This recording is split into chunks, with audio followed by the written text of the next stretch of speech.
Welcome to Her Time to Talk. I'm Meagan Clark, a licensed professional counselor and the founder of Her Time Therapy, a group practice dedicated to supporting women's mental health. This podcast is for women, by women, and is all about creating a safe place for our experiences, amplifying our voices, and empowering each other with the knowledge to improve our mental health. Janice, thank you so much for being here with us on Her Time to Talk. I'm really excited to speak with you today about who you are as a clinician and disability-affirming counseling. Thank you so much. I'm super excited to be on the Her Time team and on this podcast today. As you mentioned, you are a part of the Her Time team, and we always love featuring our own clinicians. And you have a wealth of experience to share with us today. So let's just start out by telling our listeners who you are and what you do. Sounds good. I'm Dr. Janice Moran. My clients, if they really want to call me doctor, they just call me Dr. Janice. I'm a licensed professional counselor supervisor, licensed in Texas, Colorado, and Utah. I am totally blind and have been blind since birth. I started in a different field. I was in the vocational rehab world, helping kids and families work through the school system, move into college prep or the workforce, and really helped counsel the family members as well as the kiddos on adjustment to blindness. But there was a lot to do with the parents and finding out the diagnosis and all the sort of chronic sorrow that comes with that.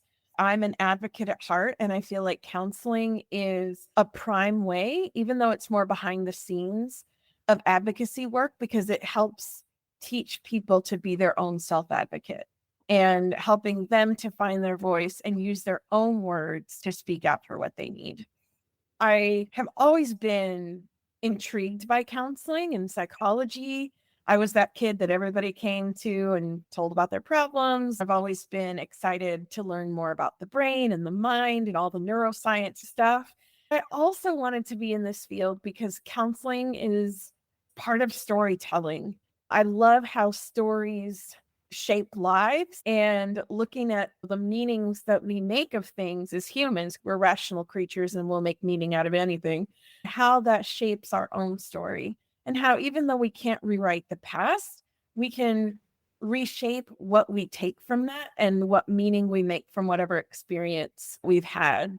I see it as a way for me to pay it forward in a few ways. Being someone in the blind community, I've had fantastic mentors, teachers, and guides along the way. And I want to give back as a thank you.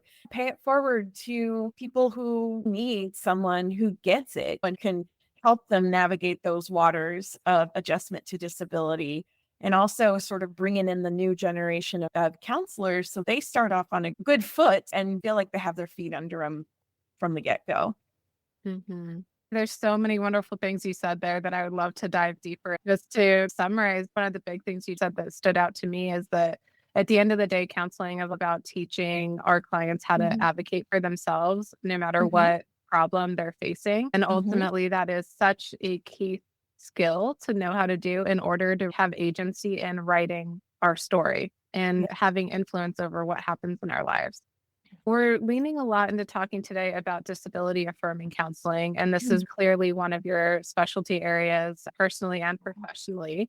Yeah. But I also want to invite you to share a little bit more broadly if there's any other specialty areas you lean into as a counselor. Yeah. So right now, I don't really have a whole lot of clients who identify as blind or visually impaired.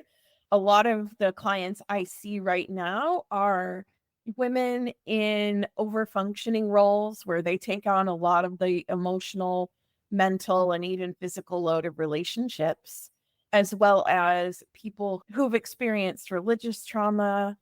I really love working with clients who have OCD and other anxiety disorders.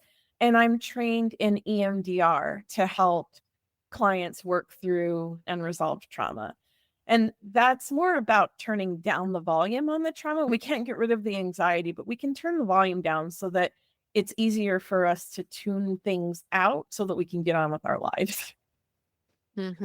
Yeah, that's a critical part in a lot of cases.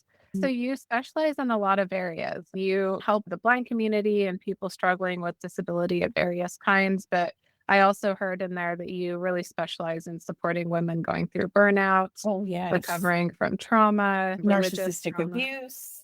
Yes. I kind of stumbled into it and found out that I loved helping women who have been dealing with gaslighting and sometimes narcissistic abuse or narcissistic tendencies from their partners. And I think that's just such an underserved area. You mentioned you stumbled into that piece. Can you say more Mhm. about that? Well, as a therapist, sometimes as we're working, clients show up unbeknownst to themselves and unbeknownst to us with a theme, right? It could last a couple weeks or a few months where everybody's coming in with the same thing or something Mhm. similar.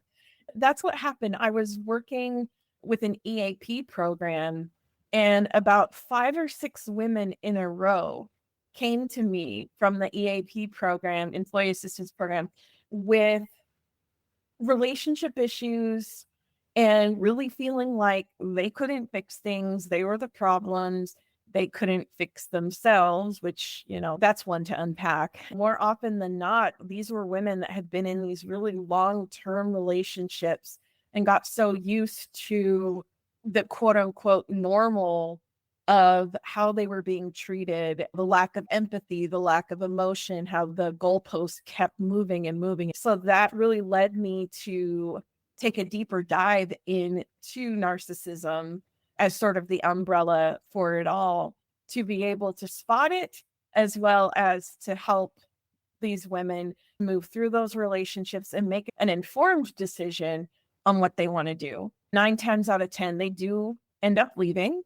I see the writing on the wall, and the clients will say, "Oh, no, I really think if we try this, this, and this, it'll change. I really want you to prove me wrong."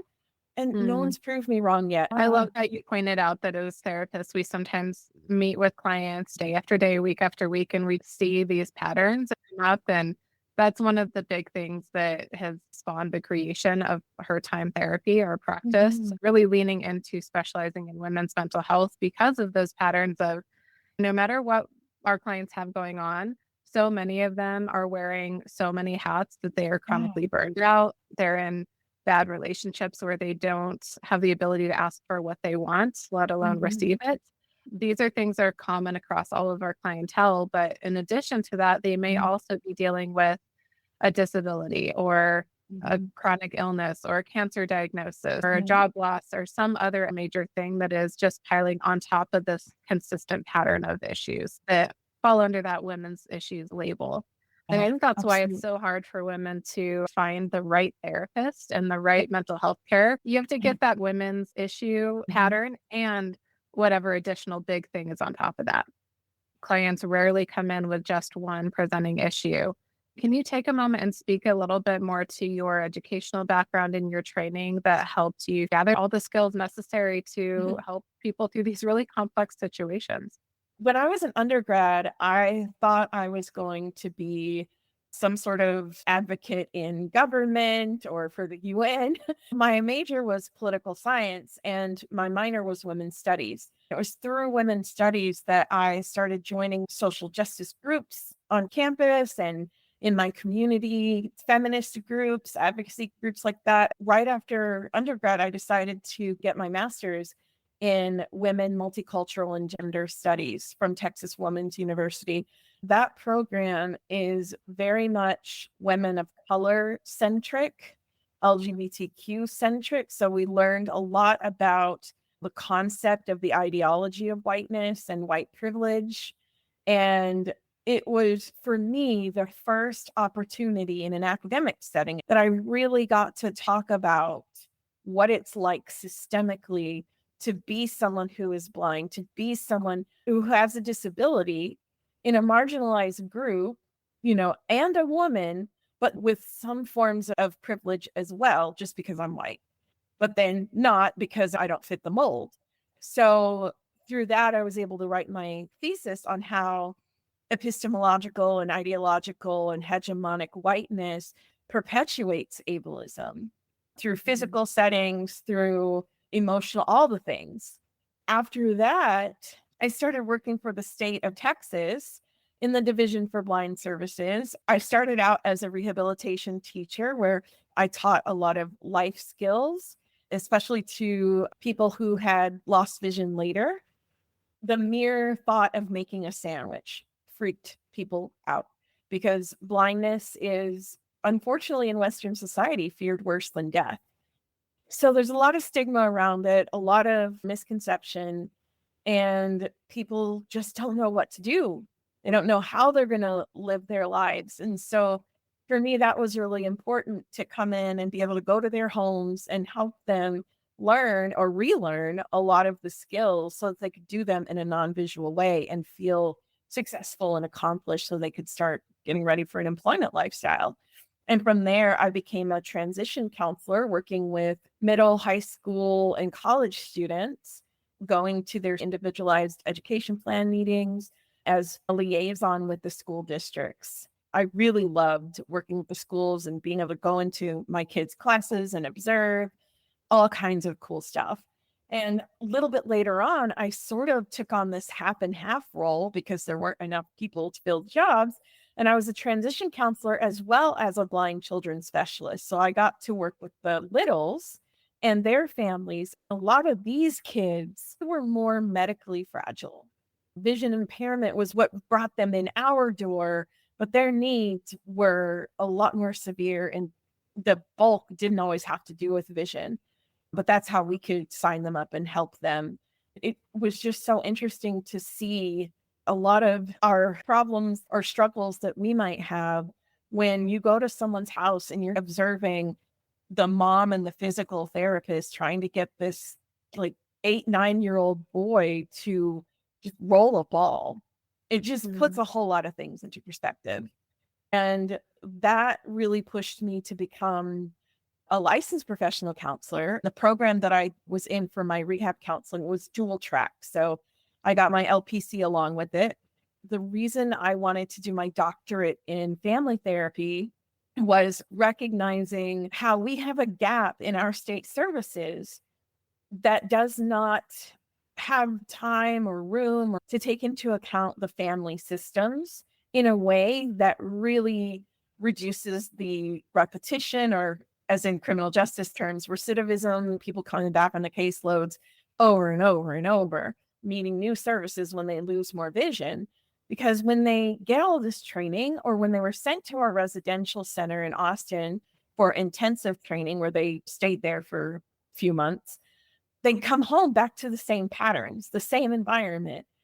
The roles were not redefined before they went home. So it stood to reason that they're going to go back to their ways of doing things. If you don't use it, you lose it, sort of thing. And then they come back to us. So I really found my calling in a systemic way of looking at patterns, second order change, meaning the patterns have to change before the behaviors change. Something my clients hear me say all the time, and I always tell them, you're going to get sick of me saying this, but everything flows from the inside out. So if you don't change the very core of the inside of what's going on, you're going to have a rough time letting that flow and change to the outside.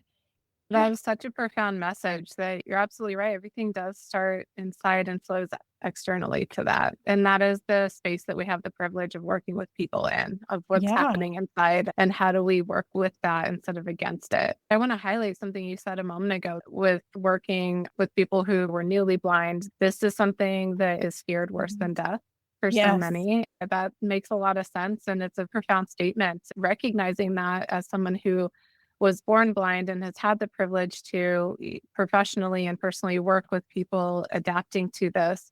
I'm curious how it has changed your perspective of mental health and your worldview, knowing that you have this experience of being born blind and learning your whole life how to adjust Mhm. that inner world, seeing the struggles people have with a sudden illness or a disability. How has that changed your Yeah. view of mental health? I don't know if it changed my view, being entrenched with it all of my life and meeting people even before I was in the professional setting that dealt with drastic changes in vision loss over time.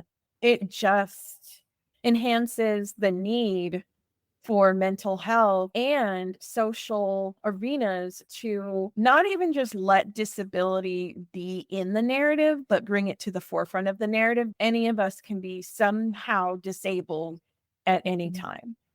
And so if we're not talking about these things, if we're not actually learning, busting the myths and bringing in the facts, then yeah, we don't know what to do when stuff happens and life gives us this curveball. But one of the things I did learn in my professional setting is I was aware that when someone loses their vision later, it's a different kind of adjustment. But I came in sort of with my like, hey, I've been blind, I've been doing this forever, and it doesn't stop me, and it's all okay, or it's not okay right now, but we're going to do this. And just being able to take that step back and be like, you know what? Let these people grieve. Be the person that comes in their house, because I was a field counselor at the time, or their school or their place of employment, and say, hey, yes, I'm blind and I get it. And yet, if you want to yell at blindness for a while, that's not going to offend me. And be the one that will Mhm. sit there and listen and help them through that grief, because the patterns have to change first. Sometimes that means getting a little bit of an accomplishment to give yourself a boost, but ultimately, it comes in the form of having to work through those feelings, being allowed to be upset, being allowed to be sad, being allowed to mourn the life that you thought, or the pun intended, vision you thought your life would have, and then figuring out how to pick up the pieces. And that's what I became, the one that would be there with them as the pieces continued to shatter, but then I gave them back their hope and faith when they were ready to hold on to it again. That's absolutely beautiful. And for anyone listening who's a potential client or even someone who's listening that's also a therapist, I think what you're describing here is the hallmark of a really great therapeutic dynamic. You creating space to grieve, to validate that the client Mhm. has the right to be sad and mad and all variety of emotions about their Mhm. situation before we get to the problem solving phase.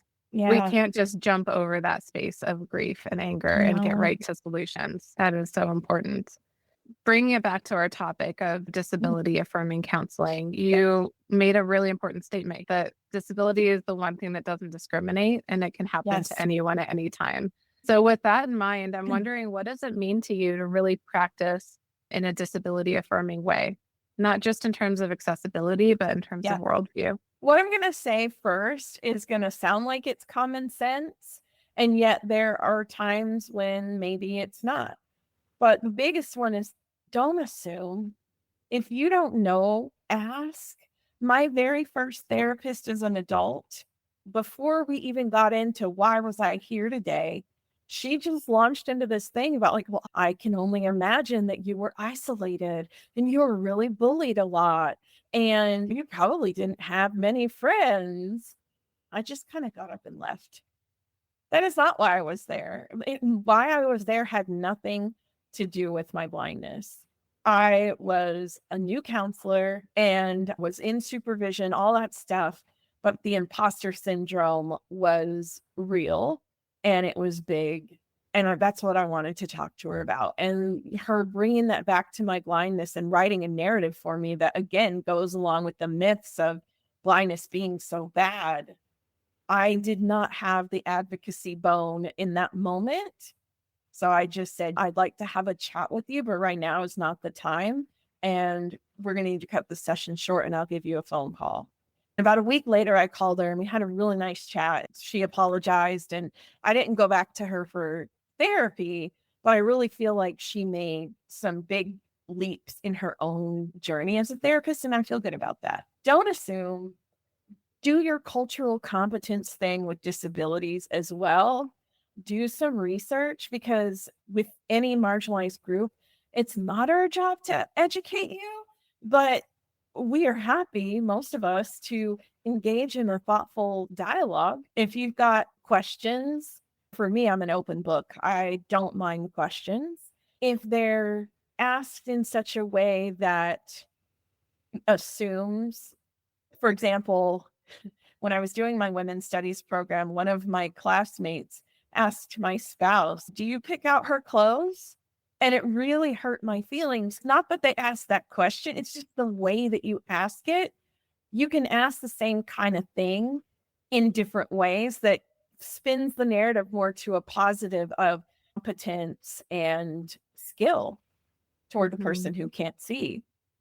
That's a great example of a question that can come across as a simple curiosity, but is really quite hurtful. And I'm Mhm. wondering how that question could have been reframed in a way that wouldn't have felt that way to you. Yeah. For example, just saying, "Look, I am curious. I'm just wanting to know, how do people who are blind pick out your clothes? What is that process like for you?" And then if somebody were to pick them out, I could bring that in. It's this person-centered way of asking the question that I like to think of as client-centered in therapy, giving the benefit of the doubt. They already have these answers. And if they don't, asking in the way like, "Well, do you think of trying this?" Where maybe they haven't and they're shamed because "I should have known. I should have known how to do that." But asking in such a way that says something like, "In your opinion, what would it be like to normalize therapy?" For example, I would Mhm. ask a supervisee instead of, "How do you normalize therapy for your clients?" Because they might not, especially if they're newer. These are such great examples of personal experiences that you've had that I think give a lot of permission and awareness to potential clients who are dealing with blindness or visual impairment or Mhm. similar disability to come in and seek therapy for this very thing where, yeah, this person asked me this question and it hurt the way they were asking it. And I'm frustrated by it. That can be a subject of therapy. But also, you gave that example of going to your therapist for a topic nothing to do with a disability. So it's a good reminder for therapists to not assume, and also for clients to know that you don't have to focus on a disability or talk about it at all. You can go to therapy for Exactly. something separate. Exactly. And so treating someone with a disability as you would any client, there are some considerations you might need to ask somebody, especially if they can't see or if there's something else, they're using a wheelchair. Could you please tell me what's the best way to give you directions to the office? Is there anything I can do? For example, wait outside the door. And then we get to say yes or no. Giving options is really helpful. Yes. Or even if you don't know what the options are, just being okay saying, "This is my first client in this situation, and I encourage you to let me know how I can best help you if you need any help." I think a lot of therapists would feel afraid to say that you're my first client who is blind because it shows this perceived lack of experience or knowledge. It's so important that they are brave enough to let Yeah. that vulnerability come through. We know as blind people that we're probably the first person that most of the people we meet have interacted with who are blind. So that's nothing new for us. We're usually the token. And I say that in a tongue in cheek way, but we're a lot of the firsts. While stereotyping is never helpful, it's important for us as people who are blind, people with disabilities, to present ourselves in a way that helps not encourage or reinforce some of the myths that are out there. It doesn't mean we're all the same. It doesn't mean that if somebody chooses to use a cane and another chooses to use a guide dog and another asks for your elbow, that any one of those people is less independent than the other. It's not less than, it's just different. No, because it's Mhm. still an advocacy move to say, "Hey, may I take your elbow? Can we go sighted guide? Can I teach you how to walk with me?" The other thing I wanted to say for therapists, if you have someone who's coming to your office and they let you know that they are visually impaired and maybe you want to give them directions, try to think about directions in a different way. Because over here, 3 feet to the left, that way, those don't work for us. But if you can say, "Okay, you're going to walk in the door and you're going to walk across some carpet. And then when the carpet turns to tile, turn right. And you're going to hear a water fountain on your left and there's going to be a stairway to your right. If you go past the stairway, we're in the third door down. So a lot of sensory landmarks. Yes.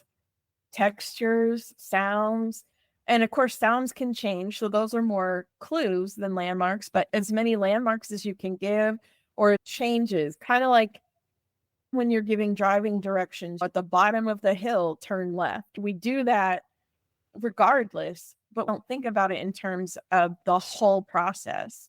And Mhm. it's important too, if you're going to give driving directions for someone's Uber, be very specific about which door they need to go into, where they can be let off, what signs to look for. Just because there's an address doesn't always mean the building that you're looking for is clear. Yeah. Being able to think about it from that aspect of, let me do the route myself and maybe write down every single move. And then I have this for anybody who needs it. If you all are up for it, I really recommend getting whatever streaming service you have, Hulu, Netflix, Amazon Prime. You're going to find shows and movies with audio description. Take a show that you've already seen and turn on the audio description, close your eyes, and see if you learn anything different or if the nuance changes just by listening. That's such a great exercise. I'm absolutely going to try that. I love that idea. That's excellent advice to break things down step by step and think about Yes. it through these sensory landmarks and move by move. This is executive functioning skill that you probably have at a much higher level than quote unquote normal. And it can be so frustrating because that's just how I think. Like, even when I learned my college campus, I would look at, okay, at the third sidewalk, I take a left and I follow the grass line on my right, and then I'll find three poles, and then I'll cross Mhm. the other way to get to the building after the third pole. With kids who are blind, giving the whole and then moving the whole into parts and then back to the whole can be very helpful. But if you don't have time to do all of that, starting with the parts is super helpful. For Mhm. example, when I first started learning my college campus, I could get from my dorm to the student union and then my dorm to the building where I had most of my poli-sci classes. But for a while, I could not connect the student union to the poli-sci classes. So I would go all the way back to the dorm so I could get over to the Mm. union. And then eventually I was able to learn that. But sometimes the shortest way for us isn't always the most efficient, especially in a new environment. That's such an important way to look at it. The shortest way is not the most efficient always. I bet that's very true for different forms of neurodiversity as well. I'm Gosh, thinking of our yeah. clients with autism and with ADHD, these type of kind of ways of thinking could help in that regard as well. If you're used to just crossing in the middle of the crosswalk or you walk across the grass to get somewhere, those are things that could be very dangerous to someone who can't see. Because our canes or dogs missing, if you're walking in the grass, it's easier to miss holes and Mhm. fall than if you were to walk on the sidewalk and go around and figure that out, as well as crossing at the corner, because we have to listen to our traffic cycles and we stand there for a while. That freaks people out. They can't stand to see us just standing there and they think that they need to help us across the street. No, we're probably listening for traffic patterns. If you're worried, just ask, are you in need of assistance? And if I say no, let it go. But Mhm. we have to listen when we're at a light, it's our parallel surge that says we can cross. But sometimes you've got those left hand turners. And if we just go when we think it's our parallel surge and we haven't mapped it out, we could be in trouble. Yeah. That independence just looks different.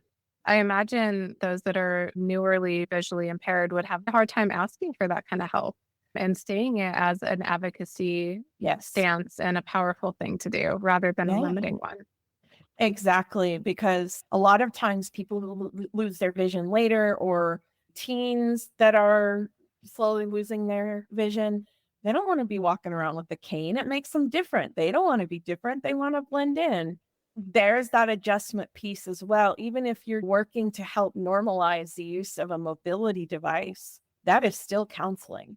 And as a therapist, how do you work with clients in those moments of, I don't want to be different. I don't want to Mhm. ask for help in this way?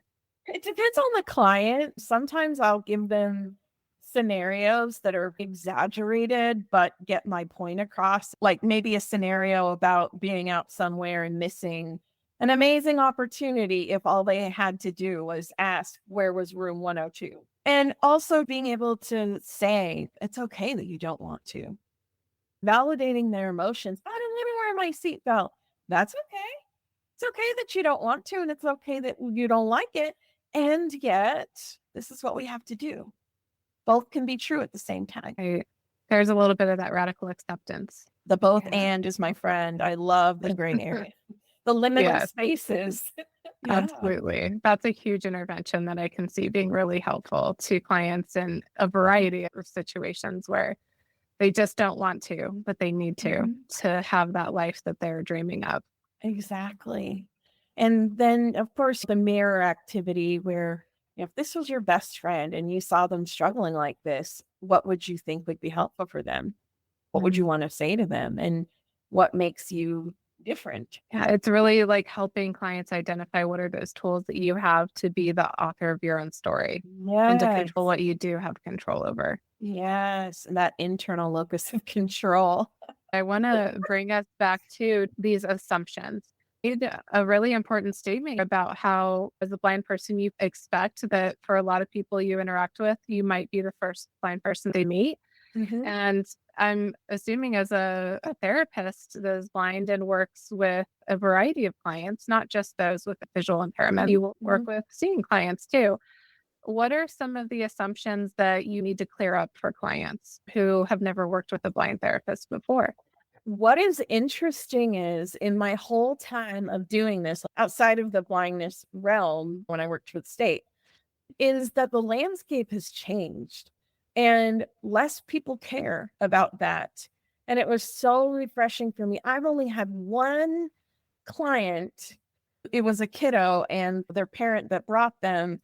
I've only had that one person that questioned my ability to work with their child and asked me, was I really going to charge them for the intake? Because it would have been rude if they walked out. So they stayed anyway. But did I have to charge them? Because I should have told him that I was blind, told them I was blind. Mm, Only one. wow.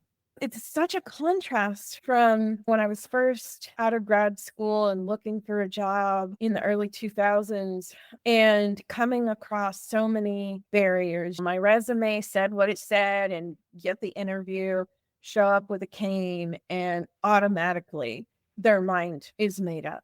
I guess they humor me through the interview and just always in different settings having to fight for my seat at the table, whether that's proving my competence or just keeping on getting degree after degree after degree because how do I stand out? Most people in marginalized groups can tell you you got to work 50 billion times harder. Even in blindness jobs in the voc rehab world, blind staff are under a lot of pressure to be what I call super blind. Things that sighted people could get away with, like if they needed to leave a group skills training early and cleared it with their team, nobody would blink an eye. But if a blind person did it, their boss would call them in the office and be like, so you just showed those parents and kids that, oh, I'm blind. I can leave early. I don't have to help clean up. No, I'm not on 24 hours a day. And that can be a misconception too. Yes, we're blind and we live in that space, but our lives don't have to center around that. And not everything that we're doing needs to be scrutinized under that sort of microscope of whether that makes us worthy or not. The way you speak feels very optimistic to me, and that you Oh, said only one person has questioned your ability to oh provide yeah. services. And to me, Yeah. that's one too many. But when you just get it wave after wave after wave, or why do you think you should be here? Why should we let you in? Or, oh, that's too hard. We don't have anybody that could help you with X, Y, or Z at this event. Or, no, back in the day, we didn't put any of this stuff in electronic format. So you're just going to have to try to follow along as best you can as we go through the Mm. material.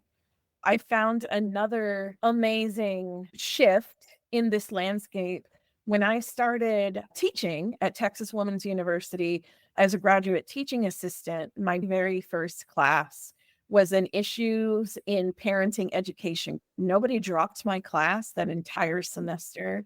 People were excited to show up. And I was so nervous on that first day, kind of like the kid that's like, is anybody going to come to my party? What if no one comes? Or what if they Mhm. don't come back? Well, the first day I did my whole spiel, like, yes, I am totally blind. I have this note taking device called a Braille note. If you have questions, I'm so down to answer them. I want you to feel comfortable. I was just so used to having to justify. And nobody asked me questions. I had this assignment for them where they had to get 3 children's books, review them, and tell me how they would use them if they were working with families in whatever sort of counseling or family educator position they were in. Many of their book reviews were about acceptance and difference and grief. I had to take class time and say how much I appreciated them and how I felt like for once I didn't have to fight for my seat at the table. I'm giving this heartfelt thing, tears in my eyes. And one of them just speaks up and said, yeah, but you're the instructor and we trust they're not going to send in someone who's not qualified. What's the deal? What's the big deal? Oh my Mm. God. If you Wow. only knew, like the fact that that wasn't a big deal, I felt like I made it finally. Yeah. That's so wonderful. And I'm so glad you're seeing this positive trends. We're moving in the Yeah. right direction. Oh, we still have a And way to go, but oh, yes. yeah, no doubt. We have a far way to go. Yeah. And with clients, I still sometimes get a little, I don't want to even say nervous because it just hasn't happened enough, or at least to my face enough. I'm not, Mhm. pun intended, blind enough to think that it hasn't come up. And you know how you get those one hit wonders where they come for the one appointment and then you never hear Mhm. from them again. I would be lying if I said, oh, none of that had to do with blindness. I don't know that.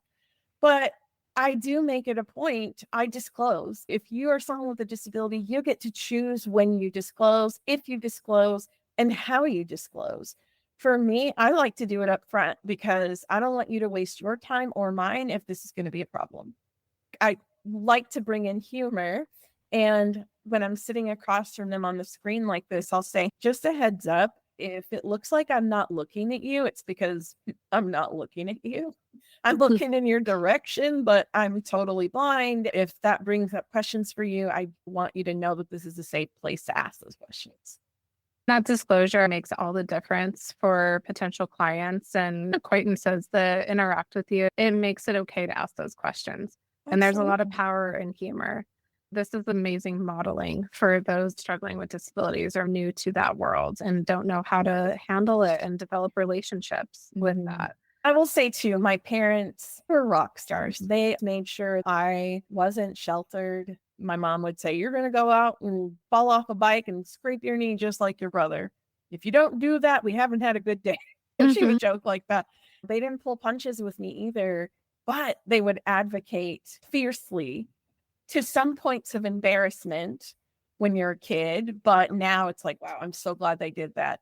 One of the things that happened was when I was in kindergarten, first grade, I was supposed to be what they called back in the 80s mainstreamed, which is now inclusion. I was supposed to be sent to the gen ed class for everything except for reading because I was doing braille, but I wasn't. I was staying in the room for the kiddos who were visually impaired. So we had a Halloween carnival and you could buy tickets and put somebody in jail, for like 5 minutes. My dad somehow finagled to put the principal behind bars. He stood at the partition Mhm. between us and her, and he just looked in there and went, my daughter, Monday morning, regular classes, got it. And I was Wow. so Oh my gosh. mortified. But you know what? That is where my fire comes from. The fact that I will always stand up and fight for justice and speak out when needed. All of my life, I've always seen my blindness as a blessing and a gift That doesn't mean you have to. If you're not in that space, doesn't make you less than. It makes you where you are, and you get to go through your path and story. For me, being 2 or 3, people would ask me, "Oh, if they could fix your eyes, would you have surgery?" And I would say, "No. I mean, I'm doing okay."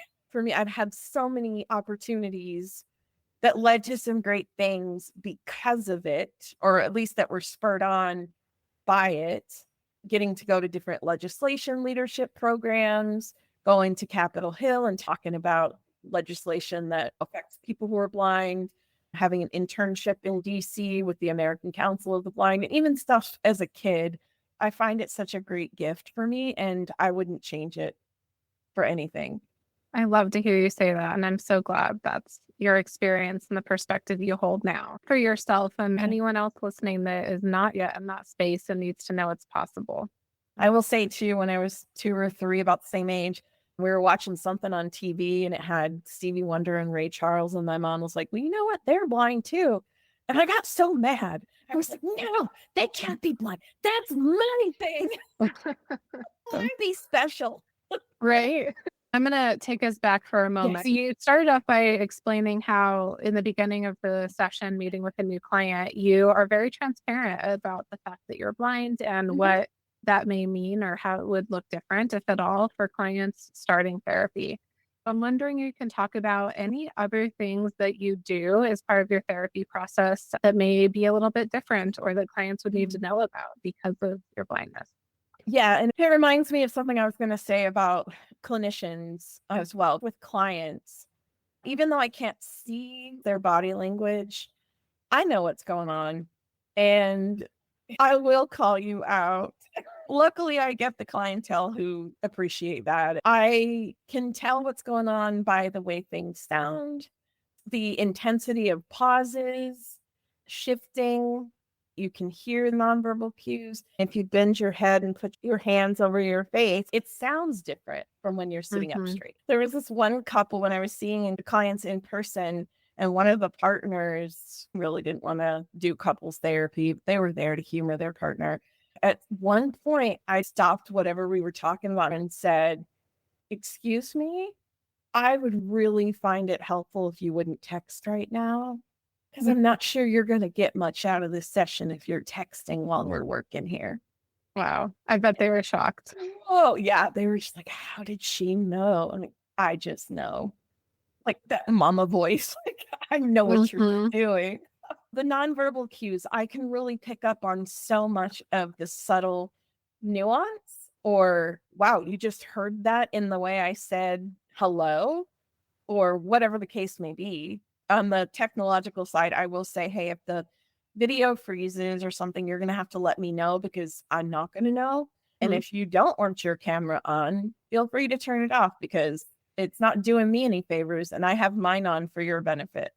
Okay. Good to know too that they can expect your camera to be on so they can see your facial expressions and Mhm. your movements, which is Yep. it's helpful. But it's okay if they want to turn theirs off, especially for some folks who are dealing with body dysmorphia or eating disorders. Yes, Sometimes that's really great for them to be able to turn it off and have it not hurt the therapeutic process from your side. exactly. That's so important. Those are great tips. And I'm sure Yeah. these are some of the big things you bring in as a clinical supervisor, training other Mhm. therapists as well. Absolutely. It's kind of like you offer that, therapy 101 supervision of just making Mhm. sure, no harm is coming to clients and we're following all Yep. legal and ethical laws. But on top of that, you're also able to speak from this perspective and making sure that your Yeah. supervising's practice is truly disability affirming and not stuck in this ableist sense. You mentioned this blindness is what makes you special and how most marginalized communities have to Yeah. work 50 times as hard. Yes. I'm wondering if you can talk a little bit more to the extra skill and ability that you feel you have because of this that maybe sets you ahead of other clinicians. I'm just like braced always. Maybe not like in a fighting stance, like, no, I have the tiger stuff, but, just Mhm. braced to have to do it, to have to sell myself, to sell my skills, to sell my brain. When I don't have to as much, it makes it so much easier coming at it from the other way. But I think as a clinician, it just makes you really listen and you're attuned to the process, not the content. Because a lot of times what people are bringing into therapy is not the real deal. That's not at the core of what they need to work on.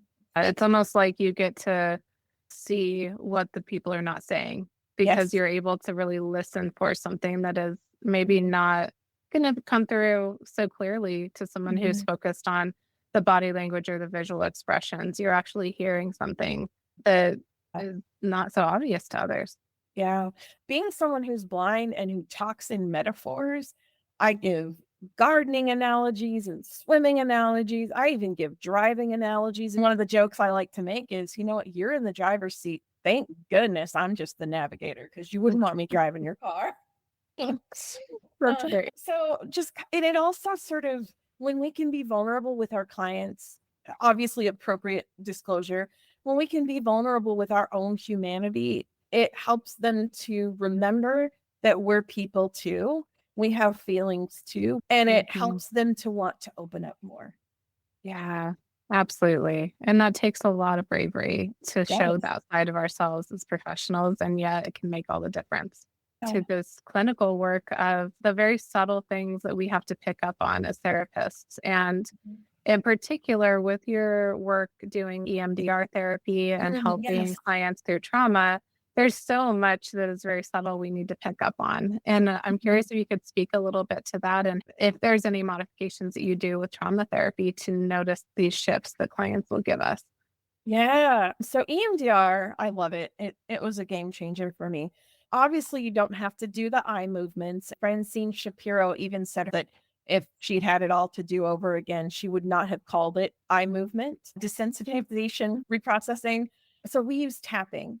So I'll have clients, I'll give them all kinds of options. You can tap your knees, your collarbone, your temples. You can do the butterfly hug.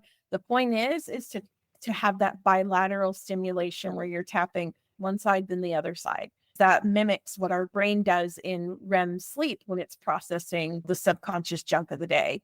During the bilateral stimulation part, we're silent, but I can still hear the client breathing, or if they sniff, or if they gasp in a certain way.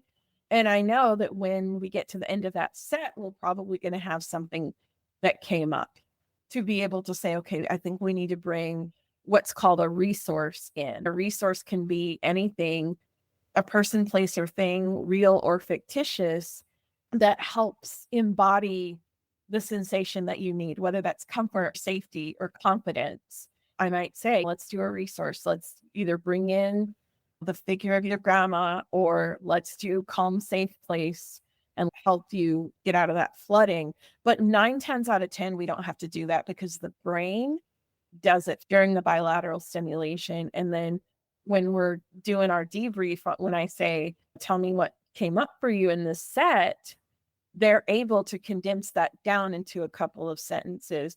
And then I can perform, if I need to, like an interweave where I might ask a little question that prods them for the next set. Or I'll say something like, okay, why don't we hold in one hand your desire for X and hold in the other hand the familiarity of Y? And let's do the next round and see what happens as you're letting both of those take the forefront. Yeah, you're picking up on so many of those small nuances that as a trauma therapist we need to look for. You mentioned the gasp or the change in Yes. breathing, the sniffles, the change in tone. All of those are things that any trauma therapist trained Yeah. in EMDR should look for. I think because of the way you live your daily life, noticing so many subtle things like the change of the carpet when you're walking or the sound of the traffic light and picking up on the patterns. I wonder if you feel like that gives you an edge to pick up on those even easier. To me, it makes it seem like you're especially well qualified, the MDR therapist, because you're naturally attuned to these things. I think you said it right there. It's a natural attunement. It's not something where you lose one sense and all the rest take over. It's just your brain in any situation you find yourself in, it adapts and it reroutes certain things to other channels so that you can get the information. And 70% of your world comes from your visual channel. So when you don't have that, your brain is really having to adapt in ways that I can't even fathom. I probably miss some things in the world, but I don't feel like I only have 30% of my capacity to understand and to know. And certain things do get sensory overload for me and overstimulation. Like going into Best Buy. If you go into Best Buy, a lot of times, like all the TVs and all the radios are going to be on at once. Mm. And some people can tune that out. That just floods me to no end because my brain's trying to pick up every one of those things, even though none of them matters. Like none of them are important to me. Or if you're at a restaurant and it's so loud that you can barely hear yourself placing your order, to me, that is very flooding. And I know for people with ADHD, it's kind of the same sort of sensory overload. So if we think about it that way, it's not that things are overcompensating. Our brain has learned to adapt. And with those adaptations come I don't want to say limitations, but the other side of it of we're going to have to give a little to get a little. Right. And I think we speak about that, or we try to at her time, about neurodiversity as well. As Yes. your brain is just working differently here. Sometimes it's hard because the world isn't built for a Yes. brain that works this way. And Uh-uh. yet that doesn't mean that these things cannot also be a superpower. Yeah, absolutely. Because a lot of the things that get in our way, the systems could be modified. They could be built differently. There could be better public transportation. A lot of things that are frustrations or barriers are not because of the blindness or the disability. What are some of the things systemically that if you could wave a magic wand, you would change about our society that would make it easier? A situation I ran across last week where I needed to have something notarized. I used an online notary and they didn't have a way for me to either type in my name or click a box. They were like, you have to use a mouse and you have to draw it. I'm like, well, I'm blind. I can't do that. What's the accommodation? There isn't one. Can I get my spouse? Can they be there and do the thing? No, you have to use your finger and I'm blind. Oh, okay. Mm, Well, you still have to use your finger and draw with the mouse. Just ridiculousness. It doesn't make sense. Like, yeah. go off your script and help me. Things like that don't have either an alternative way of accessing or at least some sort of plan. Even if you don't have the answer right away, to be able to say, you know what, we want you to be able to take advantage of our services. We're going to figure this out for you, or we're going to just under the table, we're going to take this rule away because it doesn't make sense anyway. Right. So just that general willingness for Yeah. organizations and systems to be more helpful and more flexible. We started our talk today about the importance of flexibility, and Yes. it sounds like that's what it boils down to. Yes. I think public transportation, there's a lot to be desired, especially here in Texas. For me, it's just life and I deal with it. But then there are times if I didn't have a partner, I would have to coordinate with a grocery store, for example. I mean, now we could use Instacart, but a lot of people who are blind don't have the money for stuff like that. So you have to coordinate with the store and, hey, do you have a shopper assistant that could walk with me on Saturday at 10 o'clock so I can get my groceries? And you have so much scheduling coordination to do when you can't see, whether it's to get a ride, whether it's to plan for an Uber, whether it's to stand at a bus stop for an hour. I used to have to get up and get a bus at 5:30 in the morning just to get to work 25 minutes down the road and be there by 7:30. And that's just ridiculous. Wow. We can do better. I know people have commutes, but I shouldn't have had that commute. There's Yeah. so much grief in that. There needs to be that space for validation that it shouldn't be this hard. And we Yeah. need to keep speaking out to make positive change. It would help everybody. The world could be better all around if these Yeah. changes were made. Exactly. To my point about disability and finances, it is still a statistic that 70% of people who are visually impaired are unemployed or Wow. grossly underemployed. So we just need to do better. We need to do Yeah. better at meeting people where they are, getting to know them before making that judgment. But if you think about it, those unconscious biases are really what can perpetuate any sort of ism. The financial piece also tends to cause people to be trapped in bad and Yeah. traumatic situations. When Yes. you look at it through the mental health lens, really shows just how much trauma is probably Mhm. interlaced with disability. I wonder if you can speak to that a little bit, how often you see those with blindness or related Mhm. disabilities coming in with PTSD or trauma as well. Yeah, there are the ones who come in with PTSD because of the disability, but there are also people that come in with PTSD because of some sort of systemic trauma. They got fired for something that was beyond their ability to control or to help and could have been avoided. People not watching, and maybe they got hit by a car, things like that. But yeah, there's a lot of trauma in that, and a lot of trauma from a family systems lens, from something that's so unintentional. Like I was saying earlier, if someone who is intensively trained on these skills and they come home and things haven't changed in the home, and then they backslide and regress and lose all of their training, and so they can't move forward and join an employment lifestyle, that causes trauma because they can feel trapped with their well-intentioned family. It's so complex, the layers of trauma that can be occurring Mhm. simultaneously. And maybe the trauma has nothing to do with the disability, but the disability has everything to do with why they can't get out or make that change, because there's some sort of barrier that, if they didn't have that disability, would give them an edge to move forward. And that's where your work as a therapist comes in, both from your Mhm. personal and professional lived experience to help clients through that grieving and validation Oh, process, through just battling systemic issues and yeah. systemic oppressions. Mental health Mhm. counseling can touch all of those. And sometimes counseling is helping someone fill out a college application. Don't underestimate what you're doing with these clients or say, oh, well, that's not my therapy scope, because yes, it is. You're helping them with their interdependence, the whole individualistic, pull yourself up by your bootstraps. Like, that's not realistic. It's not a thing. It's not cool. But independence is about knowing when to ask for help and how to be self sufficient at the same time.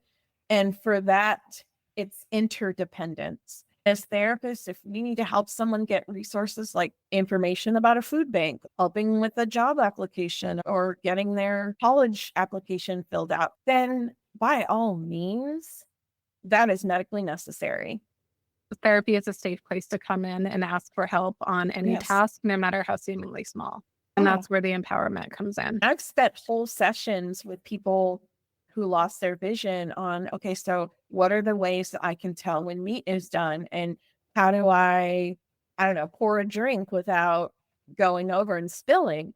Those things help people regain so much of their independence back, and that interdependence of, these are the things I was able to do before. Oh, I can still do them. And pretty much the same way with a few adaptations. Yeah, there's nothing too small. We Yeah. encourage you to reach out no matter how silly it is. That is what comes up so often, that self-judgment that this is too Yes. ridiculous. This is too small to ask for Yes. help for. Or, oh, this is only just me. I guarantee you there's nothing in this world that's ever just you. Maybe Mhm. your circumstance is a just you, or the way that you think about it, but we are all humans in this boat of struggle, and we all get it. That's part of self-compassion, is knowing that, hey, if I reach out because I'm struggling, even if you've never been blind before, never had cancer before, you can still meet me somewhere in your experience and help me through this. Absolutely. Well, thank you so much, Janice, for Yeah, coming on to speak today and sharing so much of your thank personal you. experience. I know that's going to resonate with so many people. And I just want to give you an opportunity to say, for someone who's listening today and really relates to what we've been talking about Mhm. and maybe wants to reach out to start working with you, maybe they're really disabled or going through chronic illness, or Yeah. just really resonate with your vibe and your Mhm. humor. Can you tell them what you want them to know about reaching out and taking those first steps? Well, first and foremost, you never have to fight for your seat at the table. Everybody's welcome. Everybody's story matters. I would really love to be on this part of your journey and helping to shape your story with you. It takes courage to reach out. And please know that I know that and I don't take it lightly. It takes so much trust to be vulnerable. Nobody here comes from a place of judgment. But we've all got our own stuff and insecurities too. We're going to meet you with so much compassion, so much kindness, and just enough swift kick in the pants to help you gain momentum and move forward. Well said. I love that, Janice. If you would like to reach out to work with Janice as a client, or if you are a therapist in need of a supervisee who needs the type of expertise and guidance that Dr. Janice here offers, please reach out to us as well. We have all of our links in the show notes. And leave comments if there are questions that you want more clarification on or things that you want me to unpack more of, please let me know. And if you're a therapist who just wants some peer consultation and maybe to ask questions for your own practice, please reach out. Thanks, Janice. If you're feeling empowered by today's episode, be sure to subscribe and leave us a review. You can also follow us on social media at Her Time to Talk for more updates and tips. And if you'd like to support the show, consider becoming a patron.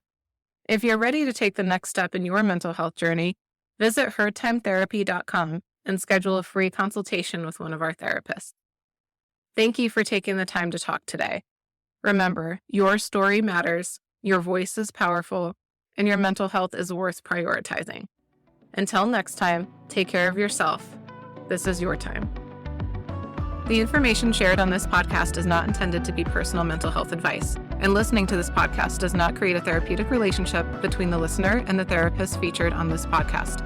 We encourage listeners to engage with a licensed therapist for personalized mental health treatment and advice.